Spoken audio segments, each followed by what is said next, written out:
Hello, and welcome. Today I am doing a quick off-the-cuff review of the newest Star Trek Discovery episode, Season 2, Brother. Star Trek Discovery, Disco, STD, whatever you want to call it, welcome one and all. Try to be as unbiased as possible, can't promise anything, but at least try to be entertaining. So, overall, as someone who thought Star Trek Discovery Season 1 was, well, a steaming pile of bantha poodoo, this wasn't bad. It was definitely much better than last season.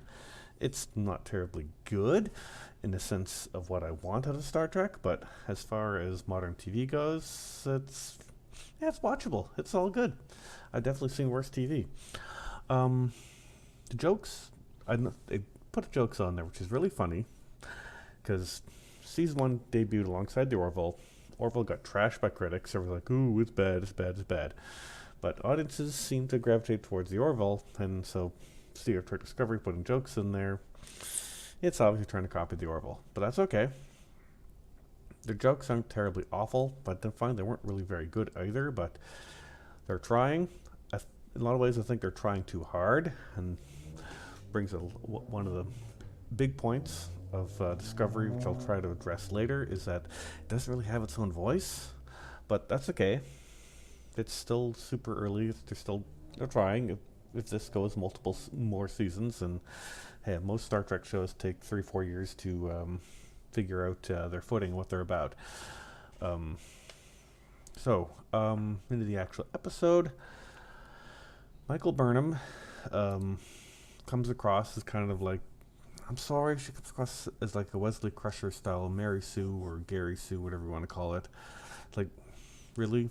She's a top test pilot in the Federation, sustaining 9 Gs for 11 minutes on top of everything else she's done, being a fastest rise to first officer and the bestest at everything. It's like, come on.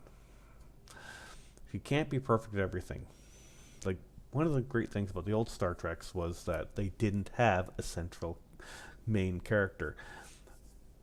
Picard was like the captain, Kirk was the captain, but they couldn't do everything themselves. They had to have an ensemble cast of crew members around them, each with very specialized skills, because Kirk can't pilot the ship as well as Sulu. I mean, Picard can't engineer stuff as well as Geordi.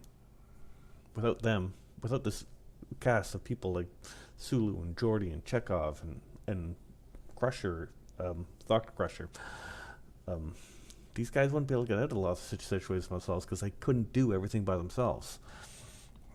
Even Starfleet's pimp hand, Benjamin Sisko, still needed a cast crew around him of people with a diverse range of skills because, he's very good at punching things, but you can't punch your way out of every situation. Little things in the episode that bugged me is like, no, they can't zoom in closer. I'm pretty sure I can do that with modern technology. The distance they were at, like, yeah, I can. With the good in the telescope, I'm pretty sure I can see stuff that far away. Maybe I'm wrong. The asteroid scene was very good. They spent a lot of money on it. Wow, not expect to see that kind of budget on a TV show, but it's just one of those things of like, why did that really need to happen? Like, this isn't an isolated show by itself. This is part of an expanded cinematic universe of like over 700 hours of TV. So why do they need to go in these little fighter pods and go off into the galaxy? For one, asteroid fields are not that densely packed.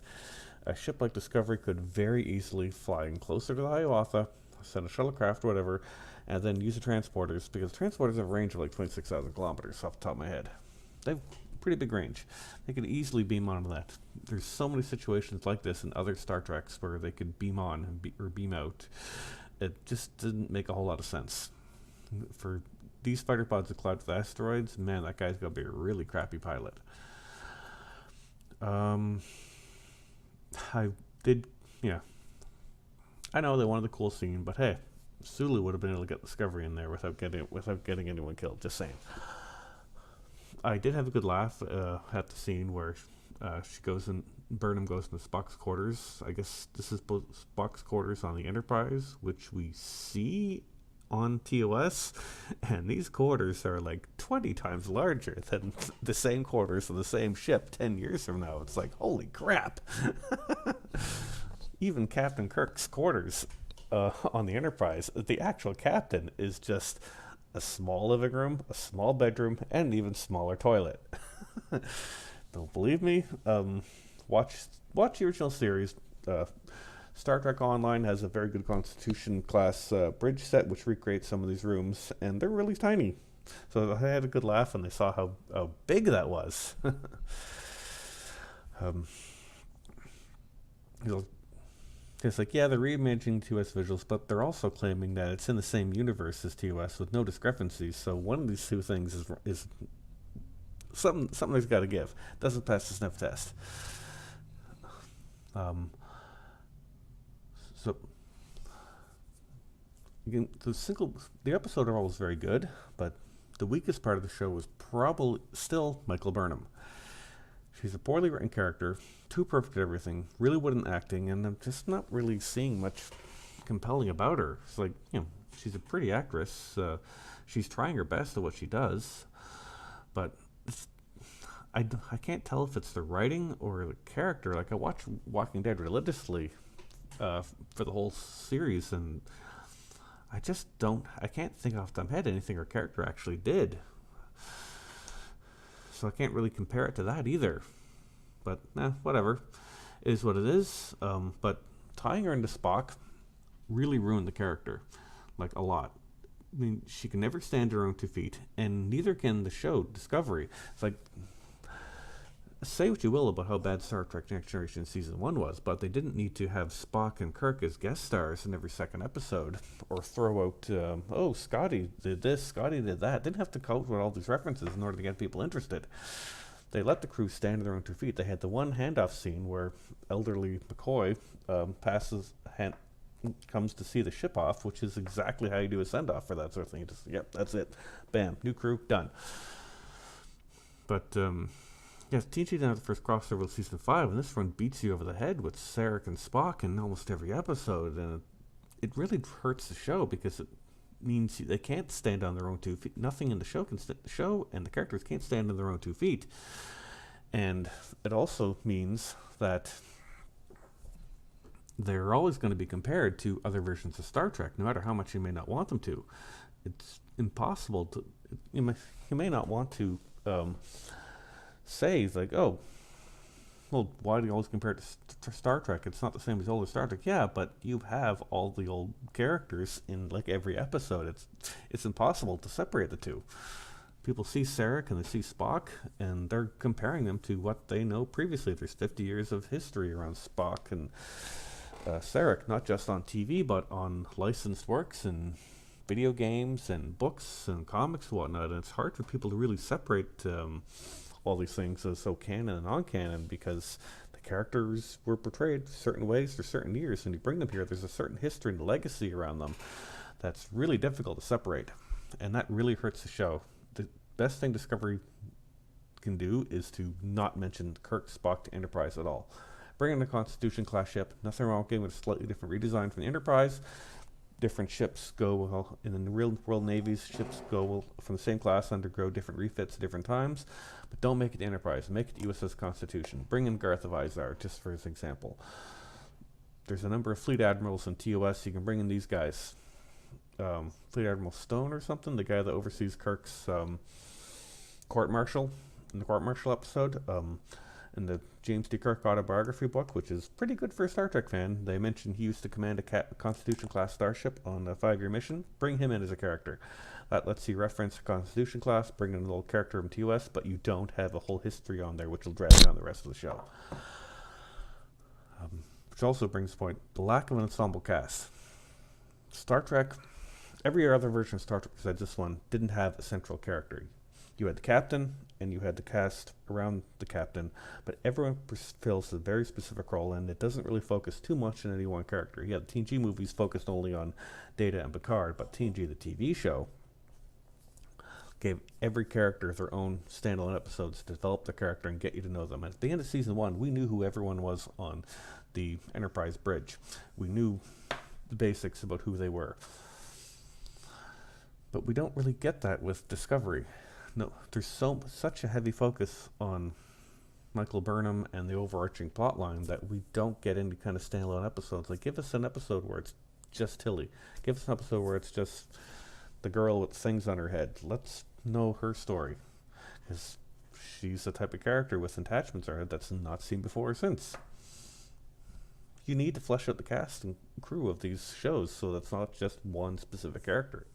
Even if it's just focus on one character, you still need to expand and draw upon everything else to kind of, like Batman. People go in for Batman, but Batman has a whole cast of characters which are very well developed all on their own. Commissioner Gordon, Oracle, Robin. We know who these people are. We get to see them do their own things separate from Batman, and it helps develop that universe better and make Batman a stronger character by seeing these people on their own doing things without him. And Discovery doesn't have that. That really needs to have a more ensemble cast. Maybe that'll happen this season. I don't know. Captain Pike. Anson Mount does a really good job at Captain Pike. Now, his portrayal is nothing like the portrayals of Jeffrey Hunter in the 1964 pilot, but I can believe that. I can buy that. That's okay. 1964 pilot The Cage, which is set in 2255, 2 years before this episode. Pike is much the same way Kirk was in Beyond, actually, where he was getting weary of the 5-year mission. He was depressed, thinking about quitting Starfleet. There's just like, the frontier is getting to you, man. Which is something I could probably talk about in other videos with Starfleet captains and admirals. They tend to go crazy after a certain time. Because being on the frontier kind of does something to you, I guess. But yeah, that Captain Pike was depressed. At the end of The Cage, he got his mojo back. He wasn't really telling a joke or anything, but you got the impression from the episode, at least I did anyway, watching it, that this wasn't really what he was like, that he was kind of getting his mojo back, and if we had a series on him, we would see him develop in a very different direction to be much more like Kirk, rather than maybe Starfleet's not for me kind of thing. This Pike, played by Anson Mount, great job, absolutely great job. He's joking and whatnot, so you know what, I can totally buy that. This looks like a Captain Pike that got his mojo back. He's rediscovered why he's in Starfleet, why he's on the bridge of that ship, and loves what he does, and it shows. This is exactly the kind of Captain Pike that we see talking about briefly in the TOS series. The kind of Captain Pike that would run into an explosion or whatnot to drag out cadets and get injured with a life-changing injury, which we'll see in the Menagerie. It takes place like 10 years after this episode. But this seems more like that kind of Captain Pike. I totally buy it. It's a great portrayal. Overall, it's a very good start to the season. It's a huge improvement from last year. I still maintain season 1 was a bit of a dumpster fire. I myself didn't really like much about it, and I did a rewatch recently. It was really painful to go through for various reasons. But the show also went through 2 or 3 showrunners in one season, so then that kind of shows. If this show has one consistent showrunner thing, that'll be a whole very good thing, because you'll be consistent with one vision all the way through. So far, it seems I'm interested in the Red Angels. They look like they're going to be, I'm guessing, Iconians. They look like the Iconians from Star Trek Online. But we shall see. Hope it's not the Iconians, because they're supposed to be a myth until Picard discovers their homeworld 110 years after this episode. I